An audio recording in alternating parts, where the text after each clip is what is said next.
वापस आकर शीख सोचती है कि अब आगे क्या करें। ट्रेडमार्क का सपना तो टूट गया था, इसलिए अपने बियर कंपनी के उन्होंने नाम नया चाहिए था। अनाहिता कहती है, देखो वो नाम तो ठीक से प्रोनाउंस भी नहीं कर पाएंगे, हमें एक ऐसा सिंपल नाम रखना चाहिए। तभी अनाहिता भी फिरदौस वहाँ आ जाता है। वो तैयार होकर आता है और पूछता है, मैं कैसा लग रहा हूँ? अनाहिता तुरंत बोल देती है, तू तो एकदम चकाचक लग रहा है। ये सुनते ही दोनों सोचती हैं, क्यों ना अपने बियर का नाम चकाचक रख लें। नाम फाइनल करके एक इन्वेस्टर से मिलने जाती हैं। इन्वेस्टर ऑलमोस्ट रेडी ही होता है, कहता है कि पहले वो उनकी टीम को ब्रेव मास्टर से मिलाएगा। तभी अनाहिता को शौक लगता है ना अब उनकी टीम में नहीं रही, उसे एक और बेटर डील मिल गई और वो उन्हें छोड़ चुकी है। ये सुनकर शेख को बहुत बुरा लगता है और इन्वेस्टर भी उन्हें पैसे देने से मना कर देता है। फ्रस्ट्रेटेड अनीता अपने भाई फिरदौस के पास जाती है। वो उसके लिए ब्रेकफास्ट बनाती है।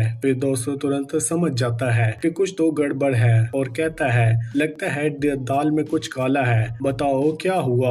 अब सीन शिफ्ट होता है शेख की शादी पर। वहाँ उसकी नजर एक पहचानी हुई मौसी पर पड़ती है। गुजी मौसी अपने बॉयफ्रेंड के साथ आई थी जिसका नाम थॉमस है और वो एक फ्रेंच आदमी होता है। थॉमस सबके सामने अपना इंट्रोडक्शन देता है। उसकी बातों से गुजी मौसी की रिस्पेक्ट सब लोगों के सामने और भी बढ़ जाती है। थॉमस बताता है कि वो इंडिया में नए स्टार्टअप शुरू करने आया है। उसका प्लान है कि वो यहाँ रहकर बहुत सारे बिजनेस प्रोजेक्ट करेगा। गुजी ने अनाहिता को 15,000 दिए और नेक्स्ट लोकेशन डेट भी दे दी। उसने कहा कि अगली लोकेशन पर तुम्हें एक फॉरेस्ट ऑफिसर बनकर पहुंचना होगा। दूर से ये सब कुछ शिका देख रही होती है। उसे समझ आ गया था कि असल में यहाँ कुछ तो बड़ा खेल चल रहा है। ट्रेडमार्क और लोगों से डील करना इतना मुश्किल नहीं था, वो काम इजीली हो गया। अब असली प्रॉब्लम थी ब्रेव मास्टर, उसको ढूंढना, क्योंकि बियर बनाने के लिए एक एक्सपर्ट चाहिए होता है। काफी लोगों से मिलने के बाद उनकी मुलाकात होती है बॉबी नाम के लड़के से।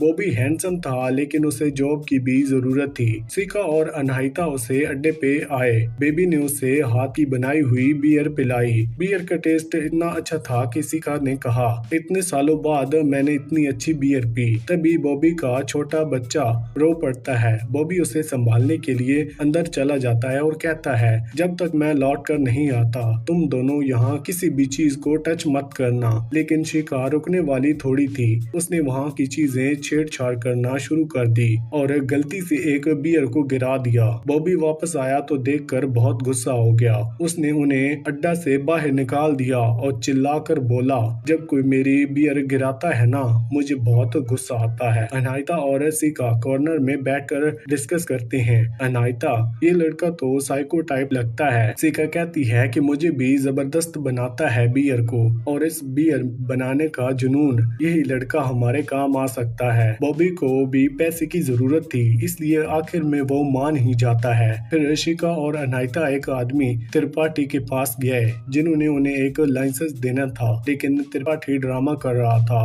बोला लाइसेंस के लिए कम से कम 8 महीने लगेंगे। तभी त्रिपाठी को एक कॉल आता है। कॉल से पता चलता है कि उसे 10-20 साल पुरानी शराब चाहिए थी जो मार्केट में कहीं नहीं मिल रही। ये सब बातें चुपचाप शिखा और अनाहिता सुन लेती हैं। अगले दिन वो लोग एक 10 साल पुरानी शराब की बोतल लेकर आते हैं, लेकिन उस पे 21 ईयर्स ओल्ड का लेबल चिपका देते हैं। त्रिपाठी बोतल देखकर खुश हो जाता है। पता चलता है कि ये शराब उसे खुद के लिए नहीं बल्कि अपनी सिक्योरिटी स्वीटी के लिए चाहिए थी। इसके बाद वो फिर बॉबी के पास वापस आते हैं। शिखा के पास एक्चुअली एक बियर बनाने की रेसिपी थी जो उसके पापा सुजे ने बनाकर दी थी, लेकिन उस रेसिपी में कुछ इंग्रेडिएंट्स मिसिंग थे।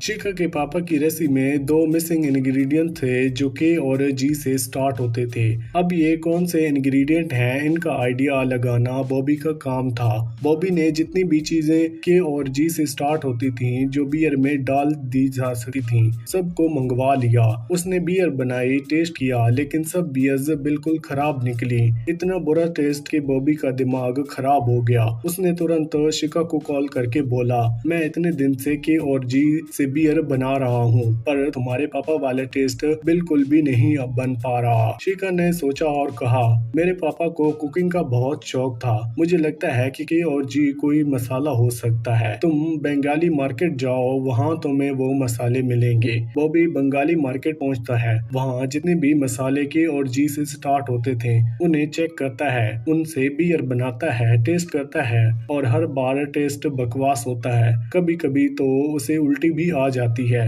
बॉबी परेशान था कि असल में ये इंग्रेडिएंट है क्या। इधर शिखा और अनाहिता को एक प्रॉब्लम आ गई। उन्हें लार्ज ऑर्डर के लिए बैरली बोतल और ड्राइवर चाहिए थे, लेकिन उनका मैक्सिमम ऑर्डर अभी भी सप्लायर के मिनिमम ऑर्डर लग रहा था। इस वजह से कोई भी उन्हें सप्लाई देने को रेडी नहीं था। वो लोग दुख हो जाते हैं और एंड में उनकी उम्मीद सिर्फ डूबी जी पर थी। उन्होंने डूबी जी को कॉल किया और फिर उन्हें मना कर दिया। दूसरी तरफ बॉबी ने फाइनली उन दो असली इंग्रेडिएंट को ढूंढ लिया था। उसने बियर बिल्कुल वही बनाई जो सूची शिखा के पापा ने बनाई थी। जब शिखा को पता चलता है कि तुरंत बेबी के पास पहुंच गई। बेबी ने इंग्रेडिएंट्स बताए।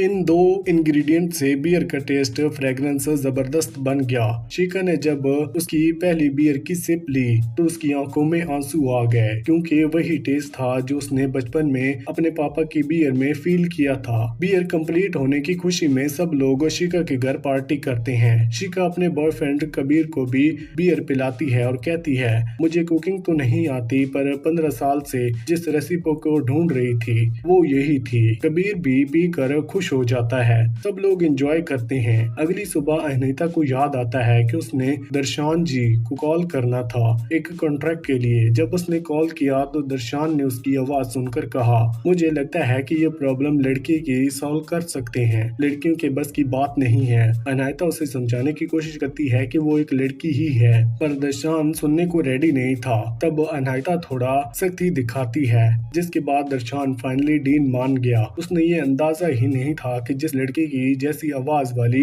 इंसान से वो बात कर रहा था असल में वो एक लड़की है। अनीता के लिए सबसे बड़ी टेंशन यही थी कि डील ना हो, पर जब दर्शान ने फाइनली कॉन्ट्रैक्ट एग्री कर लिया तो अनीता के चेहरे पर स्माइल आ गई। उसने खुशी से इस बात की भी दर्शान को समझाने की कोशिश की। डील कंप्लीट होते ही अनीता बहुत ज्यादा खुश हो गई। जो वो चाहती थी आखिरकार वो फाइनली हो रहा था। और इसी के साथ ये एपिसोड यहीं पर खत्म होता है। आपको कौन सी मूवी या फिर वेब सीरीज का एक्सप्लेनेशन चाहिए हमें कमेंट सेक्शन में जरूर बताना। वीडियो अच्छी लगी हो तो वीडियो को लाइक करके चैनल को सब्सक्राइब लाजमी करना और जल्द से जल्द इस चैनल के ऊपर 1K का टारगेट कंप्लीट करा दें। Thanks for watching.